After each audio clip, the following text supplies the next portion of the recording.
Halo sahabat sekalian, apa kabar hari ini? Pernahkah kalian bertanya-tanya, mengapa Alkitab disebut sebagai firman Allah? Bagaimana mungkin sebuah kitab yang ditulis tangan manusia bisa menjadi suara Tuhan yang hidup? Hari ini, kita akan menelusuri rahasia wahyu, khusus firman Allah, yang berbicara melalui manusia, namun datang dari Allah sendiri. Bayangkan saat Yesus dicobai di padang gurun, dengan tegas ia berkata, manusia tidak hidup dari roti saja, tetapi dari setiap perkataan yang keluar dari mulut Allah.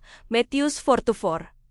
Rasakan kekuatan kata-kata itu, bukan sekadar nasihat bijak, tapi kata-kata yang memberi hidup, yang menuntun kita, dan memberi arah dalam setiap langkah. Sekarang pertanyaannya, jika Alkitab ditulis oleh manusia, bagaimana bisa itu firman Allah? Inilah keajaiban wahyu khusus. Alkitab memang ditulis oleh manusia, masing-masing dengan gaya bahasa, perspektif, dan penekanan sendiri. Tapi kata-kata mereka bukan hanya milik mereka. Rasul Paulus menegaskan, segala tulisan yang diilhamkan Allah memang bermanfaat untuk mengajar, menyatakan kesalahan, memperbaiki kelakuan, dan mendidik orang dalam kebenaran 2 Timotius 3:16. Inspirasi di sini berasal dari kata Yunani, selpneustos, dinapaskan oleh Allah. Bayangkan, Allah menghembuskan firman-Nya melalui para penulis. Kata-kata manusia menjadi sarana Allah berbicara. Apakah ini menakjubkan? Bagaimana menurut kalian? Tuliskan di kolom komentar ya. Proses ini tidak berarti Allah mendiktekan kata per kata. Roh Kudus membimbing penulis, menapaskan firman-Nya ke dalam pikiran manusia, sehingga kota-kota itu tetap manusiawi, namun tetap firman Allah.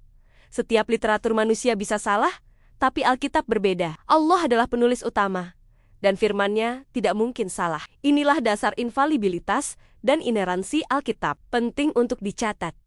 Manuskrip asli Alkitab itu tanpa salah.